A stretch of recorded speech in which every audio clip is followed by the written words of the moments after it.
Play Tamil ஆன்மீக அன்பர்களுக்கெல்லாம் என்னுடைய அன்பான ஆசீர்வாதத்தை தெரிவித்துக் கொள்கின்றேன்.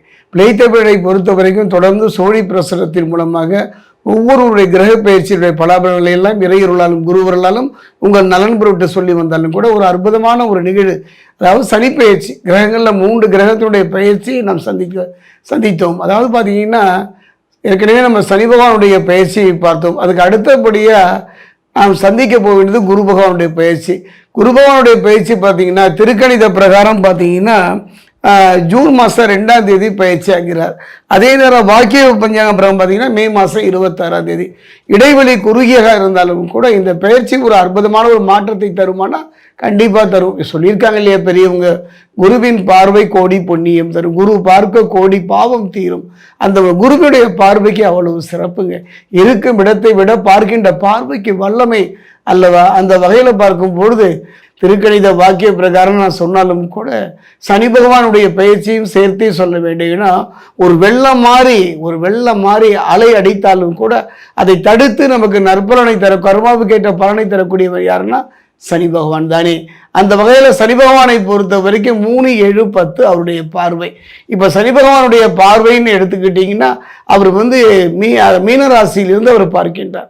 மீனராசியிலிருந்து அவருடைய பார்வை எங்கப்படுதுன்னா 3, 7, 10. 3வது பார்வையாக அவர் ரிஷபத்தை பார்க்கின்றார். 7வது பார்வையாக பார்த்தீங்கன்னா சனி பகவானை பொறுத்த வரைக்கும் கன்னிராசியை பார்க்கின்றார்.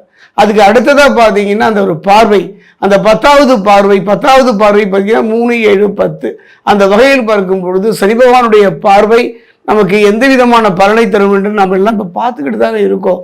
அந்த வகையில் குரு பகவானுடைய பயிற்சி, இந்த குரு பகவானுடைய பயிற்சியை பார்த்தீங்கன்னா குரு பகவானை பொறுத்த வரைக்கும் மிதுனத்திலிருந்து கடகத்துக்கு வருகின்றார். கடகத்தில் வருவது மட்டுமல்லங்க, அவர் உச்சம் பெறுகின்றார். அவர் உச்சம் பெறுகின்றது ஒரு அற்புதம். உச்சம் என்றால் என்ன? பலம் பெறுகின்றார். ஆனால் ஒரு சூட்சும ரகசியத்தை நான் சொல்லலைங்க. கடகத்தை பொறுத்த வரைக்கும் அவர் உச்சம் பெறுவதால் என்ன விதமான நற்பலனை தந்துவிட போகின்றார். ஏன்னா என்னுடைய அனுபவத்தில் கடகம் பார்த்தீங்கன்னா யாருடைய வீடு? சந்திரனுடைய வீடு. சந்திரனும் குருவும் பகைதானே. அங்கு அவர் பலம் பெற்றால் என்ன, பலகீனமானால் என்ன, ஆனாலும் கூட அதனுடைய தாக்கம் வீரியம் நம்மை பாதிக்கத்தான் செய்யும். அதே நேரம் வரப்போகின்றது ராகுகேது பயிற்சி. இடையிலே அற்புதமான ஒரு பயிற்சி தான் குரு பயிற்சி.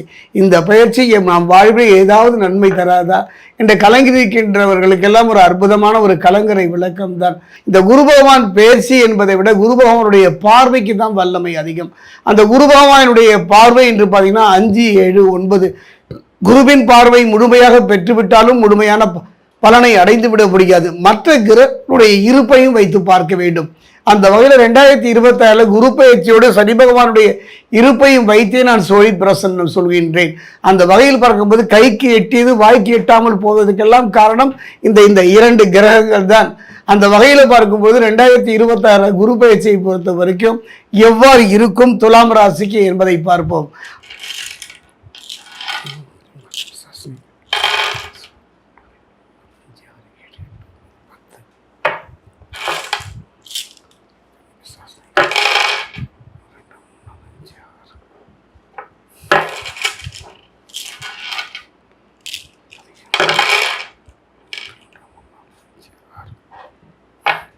துலாம் ராசி அன்பர்களே, ஒரு அருமையான சந்தர்ப்பம் என்றுதான் சொல்வேன்.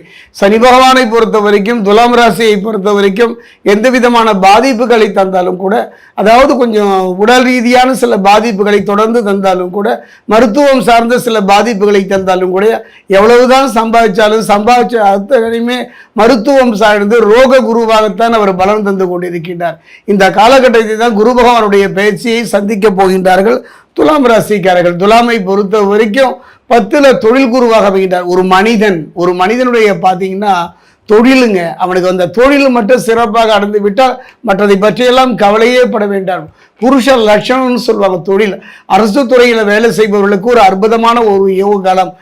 எந்த விதமான ஒரு முன்னேற்றமும் இல்லையே, எந்த விதமான ஒரு மாற்றமும் நம் வாழ்வில் சந்திக்கவில்லையே, கிணற்றை போட்ட கல் போல் நம் வாழ்வு அமைகின்றதே என்று கலங்கியவர்களுக்கெல்லாம் ஒரு அற்புதம் என்றுதான் சொல்வேன். காரணம் என்னன்னு பார்த்தீங்கன்னா துலாம் ராசியில் 10ல் அவர் தொழில் குருவாக வருகின்றார். அதே நேரத்தில் பார்த்தீங்கன்னா சனி பகவானை பொறுத்த வரைக்கும் ரோக சனியாக இருக்கின்றார். உடல்நிலையில் மட்டும் கொஞ்சம் கவனமாக இருந்தால் போதும். நீண்ட தூர பயணங்கள் செல்லும் போதோ அறிமுகம் இல்லாத மனிதர்களோடு பழகும் போதோ சற்று கவனமாக நிதானமாக இருந்து விட்டாலே போதும். தொழிலில் ஒரு நல்ல முன்னேற்றம் இது போதுங்க. மதில் மேல் பூனையாக இடமா வளமா என்ற குழம்பிய நிலை மாறி தெளிவான ஒரு முடிவு எடுக்கக்கூடிய அற்புதமானவருக்கு ஒரு நல்ல தொழில் அமையவில்லை, அமைந்த தொழிலும் சிறப்பாக அமையவில்லை, தட்டு தடுமாறி போராடுகின்ற ஒரு வாழ்வாக அமைந்து விட்டதே என்றெல்லாம் கலங்கியவர்களுக்கு எல்லாம் இந்த குரு பகவான் அழகா அற்புதமா அவங்க வாழ்வை நகர்த்தி தரப்போகின்றார். சிலர் எல்லாம் படிப்பு பாதியில் நிறுத்தி தொழிலுக்கு வந்திருப்பார்கள். அடடா என்ன செய்வது என்று கலங்கியவர்களுக்கு எல்லாம் அற்புதமான ஒரு யோக பலனை தரப்போகின்றார். வெளிநாடு சென்று வெற்றியை நகருவதற்கும் இழந்ததை திரும்ப பெறுவதற்கும் ஒரு நல்ல வாழ்க்கையில் அமைவதற்கும் இது ஒரு அருமையான சந்தர்ப்பமாகத்தான் அமையும். என்னுடைய சோழி பிரசன்ன அனுகூலம் பார்த்தீங்கன்னா இந்த 10ல் அவர் அமைவது, அதுவும் குறிப்பாக துலாமல் அமைவது நல்ல ஒரு யோக பலனைத்தான் தரப்போகின்றது. அதே நேரம் சனி பகவான் ரோக சனியாக இருப்பதனால கவனமாக இருந்து விட்டாலே போதும். இந்த காலகட்டத்தில் பார்த்தீங்கன்னா நீங்கள் செய்ய வேண்டியதெல்லாம் என்னென்னா உங்களுடைய அந்தரங்க விஷயங்கள். அந்த ரோகம் என்பதெல்லாம் உடல் ரோக சனி என்று சொல்வார்கள். அது உடல் ரீதியாக மட்டுமல்ல மன ரீதியாகவும் பாதித்து விடும். இந்த காலகட்டத்தில் பெண்கள் விஷயத்திலையும் சரி, ஆண்கள் விஷயத்திலையும் சரி, அந்தரங்க விஷயங்களை பரிவாராமல் இருந்துவிட்டா போதும். தான் உண்டு தன் வேலை உண்டு என்று இருந்து விட்டாலே போதும். குறிப்பாக சொல்ல போனோம்னா இந்த காலகட்டத்தில் பார்த்தீங்கன்னா இதுதான் நம் வாழ்க்கையா, இத்தோடு நம் வாழ்வு முடிந்து விடுமா, இனி முன்னேற்றம் ஏற்படாதா என்றெல்லாம் ஏங்கி தவித்தவர்களுக்கு ஒரு நல்ல ஒரு மாற்றத்தை, குறிப்பாக சொல்லப்போன ஒரு திடீர் திருப்பத்தை தரக்கூடிய ஒரு காலத்தை தான் இந்த குரு பகவான் தரப்போகின்றார். இதுவரைக்கும் குரு பகவானால் எந்த விதமான நற்பலை பெற முடியவில்லையே என்று கலங்கியவர்களுக்கெல்லாம் ஒரு குறிப்பாக சொல்ல போனால் பெண்களுக்கு தாங்களுக்கு காலம் கடந்தும் நல்ல திருமணம் அமையவில்லையே, கணவன் மனைவிக்குள்ளே இருந்து வந்த கருத்து வேறுபாடு காரணமாக பிரிந்து கலங்கி நிற்கின்றோமே என்றெல்லாம் நிலைகளை மாறுகின்ற ஒரு அற்புதமான சந்தர்ப்பம். நல்ல பிள்ளைகள் அமைந்தும் அவர்களால் பேரும் புகழும் பெற முடியவில்லை என்று கலங்கியவர்களுக்கெல்லாம் இந்த காலம் நல்ல ஒரு மாற்றத்தை தரும். நான் சொன்னேன் அல்லவா, இந்த அருமையான சந்தர்ப்பம் 2026 குரு ஒருவரே உங்களை தூக்கி நிறுத்தப் போகின்றார். 3 பலத்தையும் தரப்போகின்றார். தேக பலம், தெய்வ பலம், மனோபலம் என்று 3 பலத்தையும் தரக்கூடிய ஒரு அற்புதமான காலகட்டம் 10ல் குரு பகவான் அமைவது. தொழில் தானங்க ஒரு மனிதனுக்கு அமைக்கணும். நல்ல தொழில் அமைந்து விட்டால் மற்றதெல்லாம் நம்மை நோக்கி நகர்ந்து வந்துவிடும். அந்த வகையில் இழந்ததை திரும்ப பெறக்கூடிய ஒரு நல்ல சந்தர்ப்ப சூழ்நிலையத்தில் குரு பகவான் அமைத்து தருவாய். 2026 இந்த குரு பயிற்சி அற்புதமான யோக பலனை தரும். கவலையே பட வேண்டாம். அதே நேரம் கொஞ்சம் எதுலையுமே ஒரு முறைக்கு இருமுறை யோசித்து செயல்படுங்கள். இந்த கடந்த கால கசப்புகளை எல்லாம் மறந்து எதிர்காலத்தில் பயமில்லாத ஒரு நிலையை தரப்போகின்றார். அந்த வகையில் நீங்கள் செய்ய வேண்டிய திருத்தணி அருகே பார்த்தீங்கன்னா பாதசனீஸ்வரர் ஆலயம் உண்டு. அந்த ஆலயம் சென்று சனி பகவானுக்கு அங்கே தரக்கூடிய நல்லெண்ணெயை கொண்டு அபிஷேகம் செய்வதனால் நீண்ட நாள் இழுத்தடித்த வம்பு வழக்குகள், நீண்ட நாள் இழுத்தடித்த உடல் சார்ந்த பிரச்சனைக்கு ஒரு தீர்வோடு அதே ஆலயத்தில் பிரகஸ்பதி என்று சொல்லக்கூடிய குரு பகவான் நின்ற திருக்கோலத்தில் இருக்கின்றார். அவருக்கு ஒரு மஞ்ச வஸ்திரத்தை அமைக்கலாம் அல்லது கொண்டகல்ல மாலையை சாத்தி அவர் வழிபாடு செய்வதனால் குருவின் அருள் 1க்கு 10 பெருகி வாழ்க்கையில நிம்மதி தரும்.